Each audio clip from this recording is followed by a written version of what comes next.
Assalamualaikum warahmatullahi wabarakatuh. Bismillahirrahmanirrahim.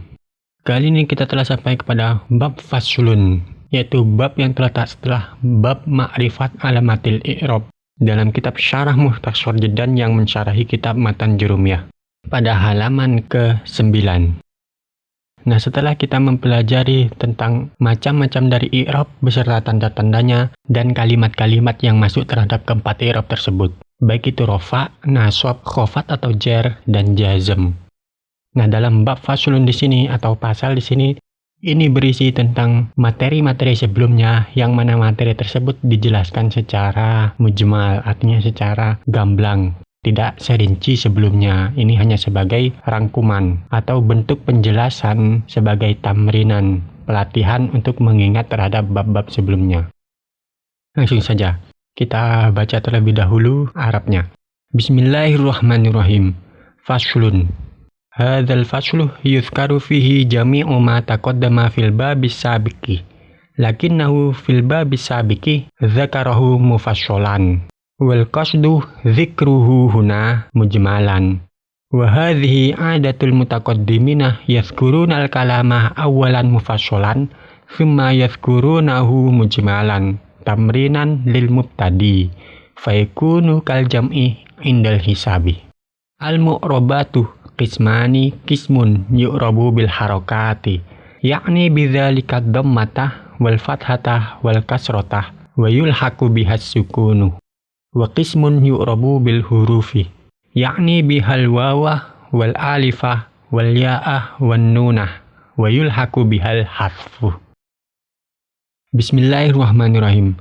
Faslun, ini pasal ini.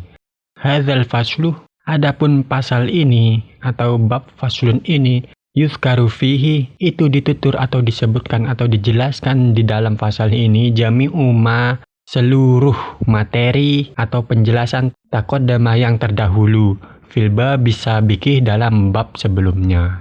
Lakinnahu akan tetapi materi-materi tersebut fil babis sabiqi dalam bab yang sebelumnya tersebut dzakarahu mufassalan, itu musannif menjelaskan atau menuturkan materi-materi yang terdapat pada bab terdahulu mufassalan itu secara terperinci. Jadi bab sebelum fasal ini menjelaskan tentang materi-materi nahwu yang mana materi tersebut disajikan secara terperinci. Bisa dilihat i'rab itu dibagi menjadi 4. Kemudian keempat i'rab tersebut mempunyai beberapa tanda, yang mana masing-masingnya mempunyai tanda utama atau tanda asli dari i'rab tersebut. Kemudian setiap tanda itu mempunyai beberapa kalimat yang i'rabnya dengan menggunakan tanda-tanda tersebut. Sangat rinci. Nah, wal qasdu dzikruhu huna. Adapun maksud penjelasan materi huna di sini dalam bab fasal di sini mujmalan, itu dijelaskan secara gamblang, artinya secara global, tidak terperinci. Secara gambaran umum saja. Wa hadhihi 'adatul mutaqaddimina, dan ini penuturan sebuah materi atau penjelasan sebuah materi yang diawali dengan mufassalan kemudian disusul dengan mujmalan, yaitu penjelasannya dijelaskan secara terperinci terlebih dahulu kemudian disusul dengan penjelasan secara gamblang. Itu merupakan 'adatul mutaqaddimina, itu merupakan kebiasaan ulama-ulama terdahulu, ulama-ulama kuno. Yadhkurunal kalamah, yang mana mereka menyebutkan atau menjelaskan sebuah kalam atau juga bisa disebut dengan perkataan awalan terlebih dahulu mufassalan secara terperinci, tsumma yadhkurunahu mujmalan, kemudian mereka para ulama terdahulu tersebut menjelaskan kalam tersebut secara gamblang, artinya penjelasannya itu diawali dengan penjelasan yang terperinci kemudian disusul dengan penjelasan yang secara global. Tamrinan, hal ini sebagai bentuk pelatihan ilmu tadi terhadap pemula dalam hal mempelajari ilmu nahwu. Faikunu, maka jadilah perumpamaan dari metode penjelasan ini, yaitu yang dijelaskan dengan cara terperinci terlebih dahulu kemudian disusul dengan gamblang, kal jam'i indal hisabi, itu diumpamakan penjumlahan dalam sebuah ilmu matematika, ilmu hisab, ilmu hitung-hitungan. Jadi intinya dari penjelasan di sini dalam bab fasal itu merupakan sebuah kumpulan materi yang sudah dijelaskan terlebih dahulu pada bab-bab sebelumnya, yang mana pada bab sebelumnya itu materinya itu dijelaskan secara terperinci, kemudian pada bab fasal di sini dijelaskan secara gamblang, artinya secara global saja, gambaran umum. Hal ini merupakan kebiasaan-kebiasaan dari ulama terdahulu dalam menjelaskan sebuah materi atau perkataan dengan memperinci materi tersebut terlebih dahulu, kemudian disusul dengan penjelasan yang lebih gamblang. Al-mu'rabatu kismani kismun yu'rabu bil harakati. Nah, setelah itu kita langsung masuk kepada materi utama, yaitu al-mu'rabatu. Adapun kalimat-kalimat yang mu'rab atau yang dapat berubah disebabkan oleh amil. Karena jenis kalimat itu ada dua. Yang pertama itu adalah kalimat yang mu'rab, kalimat yang mampu berubah-ubah. Artinya akhirnya tersebut mampu berubah jika ada amil yang masuk. Dan yang kedua itu adalah kalimat yang mabni.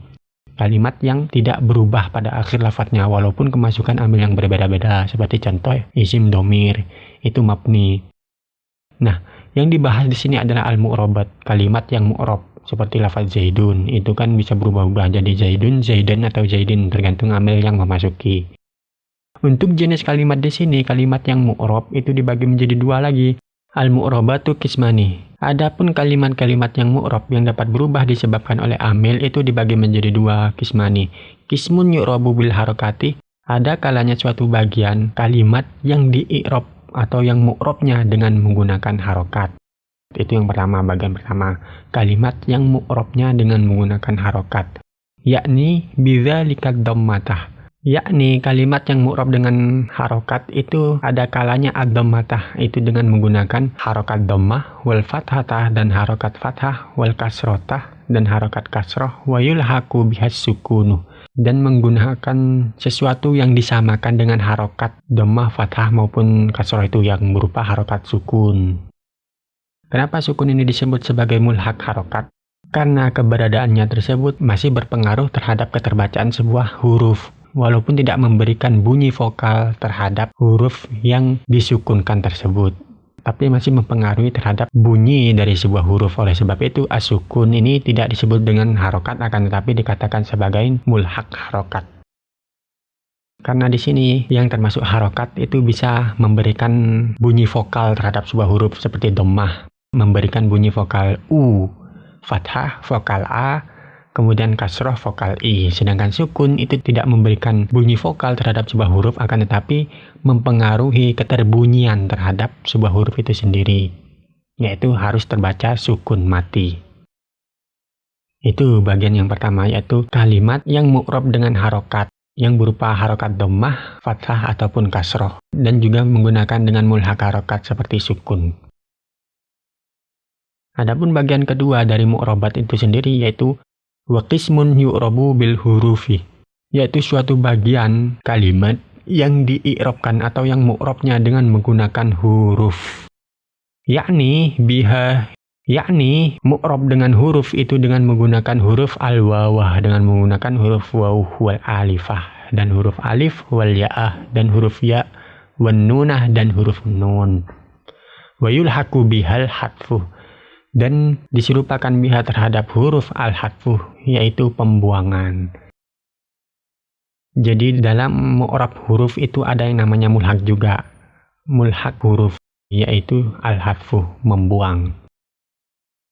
Jadi bagian yang kedua dari mu'rabat itu adalah kata atau kalimat yang mu'rab dengan huruf. Baik itu mu'rabnya dengan menggunakan huruf waw, alif, ya, nun, ataupun sesuatu yang menyerupai dengan huruf, yang biasa disebut dengan mulhaqul huruf, yaitu al-hatfu, pembuangan, yang biasa terjadi pada fi'il-fi'il mu'tal, fi'il yang diakhiri dengan huruf ilat, maupun fi'il-fi'il yang tergolong dalam af'alul khamsah. Di situ, dalam keadaan jazmnya dan nasabnya, teruntuk fi'il-fi'il dalam kategori af'alul khamsah, i'rabnya atau mu'rabnya dengan membuang atau al-hatfu. Jadi intinya, kalimat itu dibagi menjadi dua.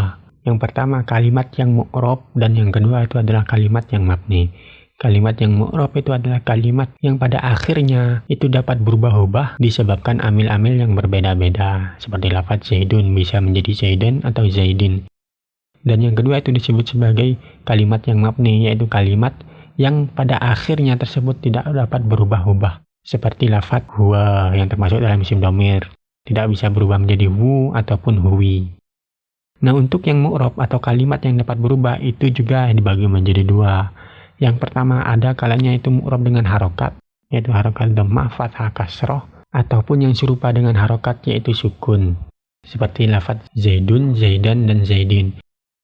Dan yang kedua, itu ada kalanya kalimat yang mu'rabnya dengan menggunakan huruf, yaitu huruf waw, alif, ya, nun, dan yang serupa dengan huruf, yaitu al-hadfu, membuang. Seperti contoh, muslimunah, di situ dengan menggunakan huruf waw, muslimani, alif, musliminah, ya, yaf'alani, nun, kemudian la yaf'ala, serupa dengan huruf, yaitu membuang huruf nun. Fallazi yu'rabu bil harakati wallahu a'lam bishawab.